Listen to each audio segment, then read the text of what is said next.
नमस्कार दोस्तों, मैं विनय दुबे मुंबई से। कुछ पल का गुस्सा, मन में पल रही नफरत, आपके आसपास फैल रही वो कट्टरवादी जहरीली हवाएं आपको तैयार कर देती हैं कि आप किसी का भी कत्ल करने के लिए थोड़ा सा भी संकोच नहीं करेंगे या फिर सोचेंगे नहीं। अगर ये ऐसी नहीं होती, ये ऐसी वास्तविकता या परिस्थितियां नहीं होती, तो शायद आज मेरा देश, भारत की जो चर्चा विश्व में हो रही है वो ना हो रही होती। मैं भगवान से प्रार्थना करता हूं कि भगवान हमारे देश का चर्चा रोज कराएं, लेकिन इस तरह की चीज़ों में ना कराएं जिसमें भारत का जो सर है वो शर्म से विश्व के सामने झुक जाता है। कारण है कि देश के अंदर जो दंगे, जो फसाद, जो मस्जिदों को जलाना, रामनवमी शोभा यात्रा पे पत्थरबाजी होना, ये वो कलंक है जो देश के स्वर्णिम इतिहास पर, गौरवान्वित इतिहास पर काले धब्बे की तरह हैं, जो पूरे विश्व को इस समय दिखाई दे रहे हैं। हावड़ा, कोलकाता, बिहार शरीफ, नालंदा, सासाराम, रोहतास, ये कुछ नाम हैं, अलग अलग राज्य हैं, लेकिन इनके जो कृत्य हैं वो लगभग एक हैं। इन तमाम जगहों पर खुलेआम चौराहे पर इंसानियत को पहले लटकाया गया, उस पर पत्थर बरसाए गए, उसको गोलियां मारी गई, पेट्रोल डालकर उसको आग लगाई गई, उसके बाद इस लाश के टुकड़े टुकड़े किए गए और अपने आप को सभी ने गौरवान्वित महसूस करते हुए अपने घर को लौट गए। लेकिन इस पूरी पवंडर के बाद अगर कुछ छूटा है तो छूटा है माँ की आंखों में वो आंसू जिसका बच्चा इस पूरे बवाल में खो गया। उस बचा है तो उस आदमी के, इंसान के खाली हाथ, जिसकी पूरी ज़िंदगी के मेहनत के पैसे से एक छोटी सी दुकान खड़ी की थी और उपद्रवी भीड़ ने उसमें लूट लिया और उसे आग लगा दिया। बची हुई है तो वो खंडहर मस्जिदें जिसके अंदर घुसकर सनातन का परचम लहराया गया।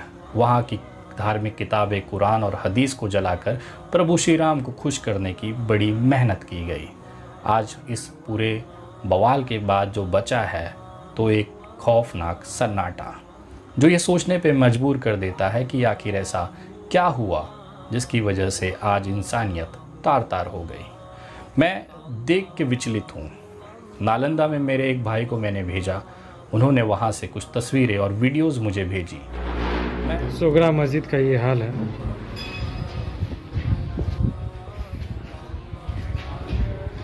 दंगाइयों के द्वारा तोड़ फोड़ की गई है, बहुत भयावह तरीके से तोड़ी गई है।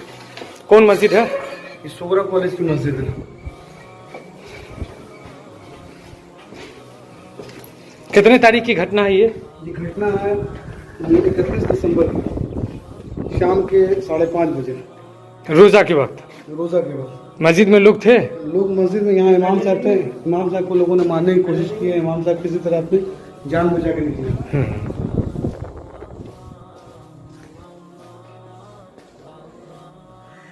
हेलो दोस्तों, मैं अभी बिहार शरीफ के मुरारपुर में हूँ। मुरारपुर मस्जिद और मदरसा की जो तस्वीरें आपके सामने आई होगी, आप देख सकते हैं। ये मस्जिद है, मदरसा की गेट है, मस्जिद का गेट आगे में है। ये जो मदरसा है, मदरसा की लाइब्रेरी है। मदरसा में इसमें यहाँ के लोगों के कहने के मुताबिक यहाँ कई हज़ार कुरान शरीफ किताबें जलाई गई थी दंगाइयों के द्वारा। देख सकते हैं, ये डॉक्यूमेंट है।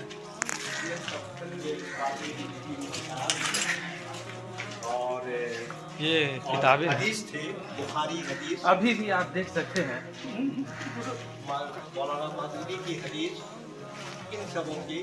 हदीस की किताबें अभी भी जली हुई आपके सामने में दिखाई दे रही है।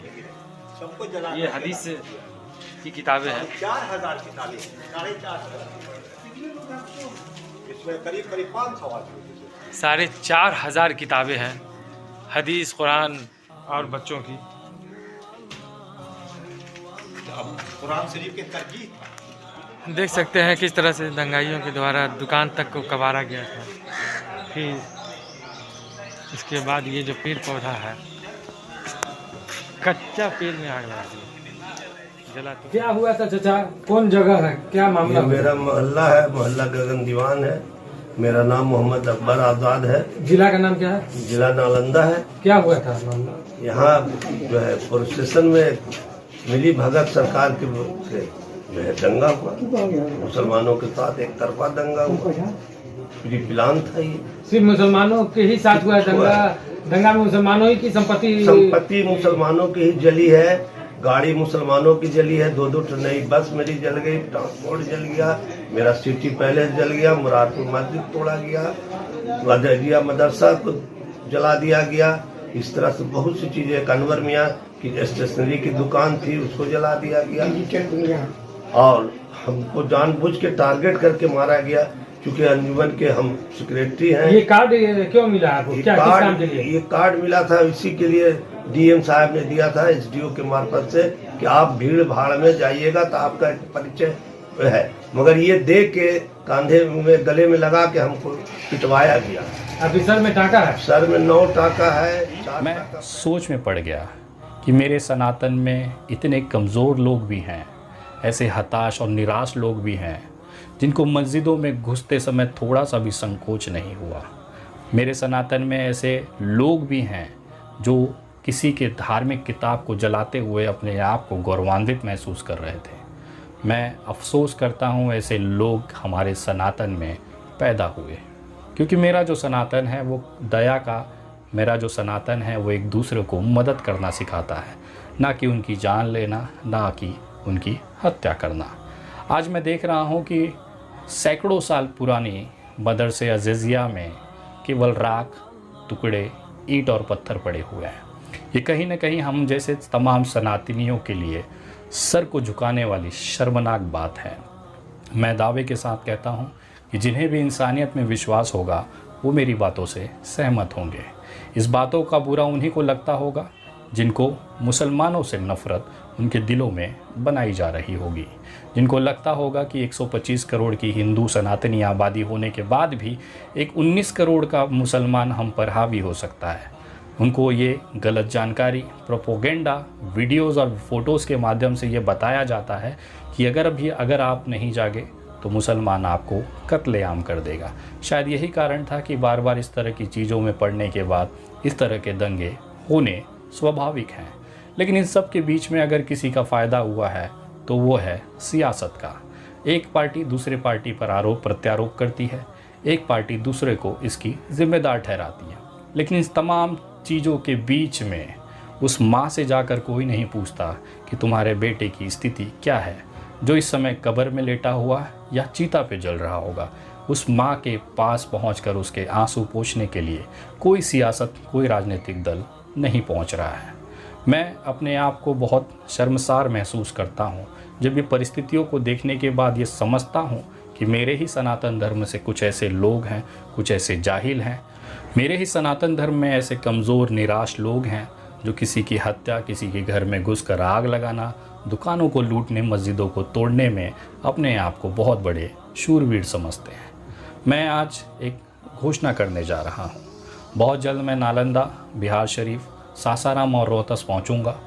वहाँ पर जिन जिन मस्जिदों में मेरे सनातन परिवार के लोगों ने घुसकर आगजनी की, किताबों को जलाया, कुरान को जलाया, हदीस को जलाया, उन तमाम मस्जिदों में जाकर विनय दुबे अपनी तरफ से सैकड़ों कुरान, हदीस की किताबें भेंट कर अपने जो सनातनियों की तरफ से जो गलती है उसकी माफ़ी वहाँ पर जाकर मांगेगा। मेरी कोशिश है कि देश के अंदर एक मिसाल पेश करने की कि राजनीतिक लाभ लेने के लिए कुछ नकली हिंदू सनातनी जिस तरह से मस्जिदियों में जाकर तोड़फोड़ कर रहे हैं, उसी के सामने एक धर्मनिरपेक्ष, एक सेकुलर सनातन हिंदू भी है जो कि हिंदू और मुस्लिम भाईचारे को लेकर आगे बढ़ता है।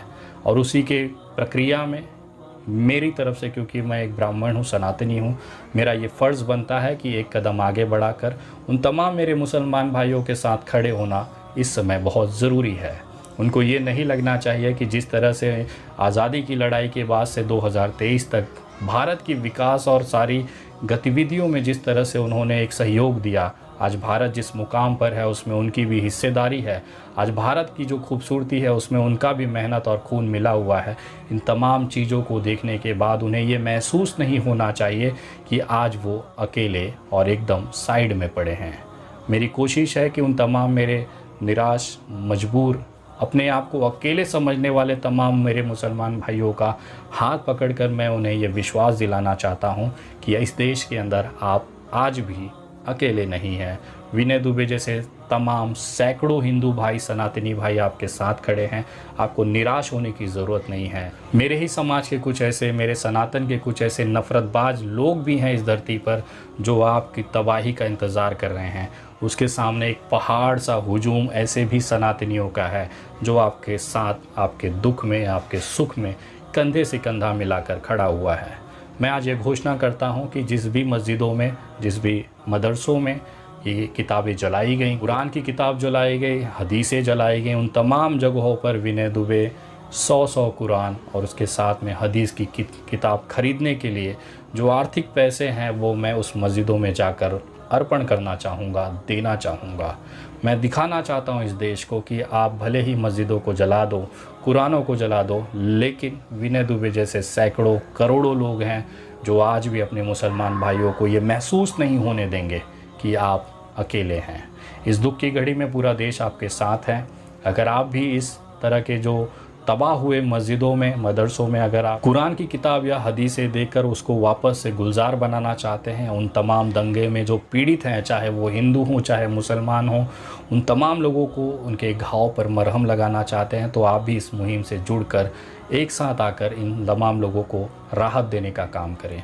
मैं व्यक्तिगत तौर पर यह संकल्पित हूँ कि जितनी भी मस्जिदें, जितने भी मदरसे वहाँ पर जलाए गए हैं, जिनकी किताबें जलाई गई हैं, वहाँ प्रत्येक मस्जिद और प्रत्येक मदरसे में 100 कुरान की किताबें, उसके बाद हदीस के लिए जो भी पैसे उनको लगने हैं वो विनय दुबे अपनी तरफ से स्व इच्छा से उनको देना चाहता है। लेकिन कुछ वीडियोस में मैंने देखी कि 4-4 हज़ार के आसपास किताबें जलाई गई हैं। इन 4,000 किताबों को ख़रीद कर वापस से इस तमाम चीज़ों को गुलजार बनाने के लिए हम सबको आगे आना पड़ेगा।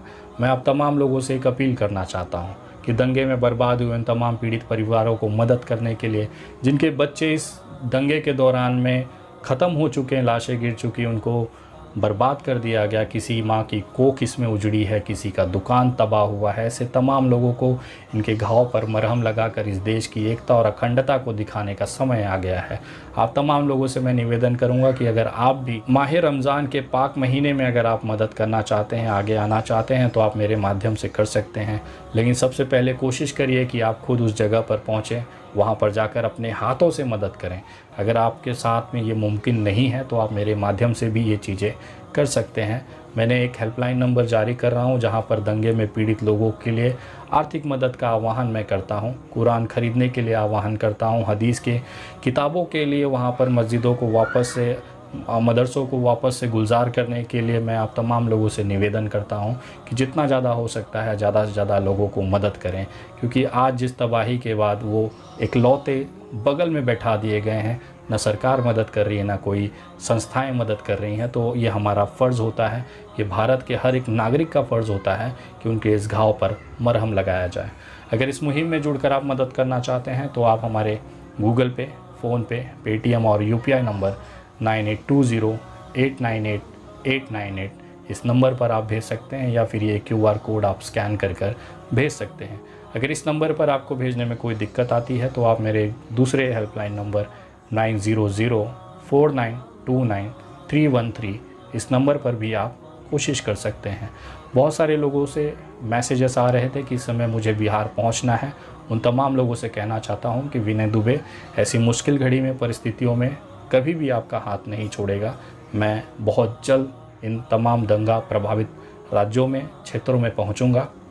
प्रशासनिक परमिशन लेने की प्रक्रिया शुरू है। आप इस मुहिम से जुड़ें, इस वीडियो को ज़्यादा से ज़्यादा लोगों तक शेयर करें, और उन तमाम लोगों को मैं विश्वास दिलाना चाहता हूं कि इस जो नफ़रती लोगों ने जो बर्बादी आपकी ज़िंदगी के साथ की है, उस घाव पर मरहम लगाने के लिए आपका अपना भाई बिहार, हावड़ा, कोलकाता पहुंच रहा है। अगली वीडियो बहुत जल्द, तब तक जय हिंद, जय महाराष्ट्र।